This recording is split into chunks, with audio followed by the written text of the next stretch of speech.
Look at him, the once mighty lion, now a shadow of his former self, a sobering reminder that our time is short, no matter how powerful we seem.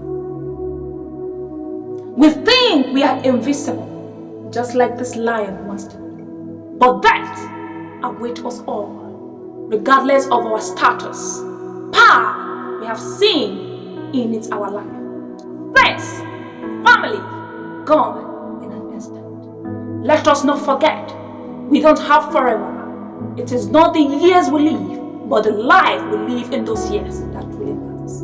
Cherish every moment, every breath. Live, truly live, because the life is short. And when our times come, let us not be found in one thing. Let us say, I lived, I loved, I left no mark like this lion.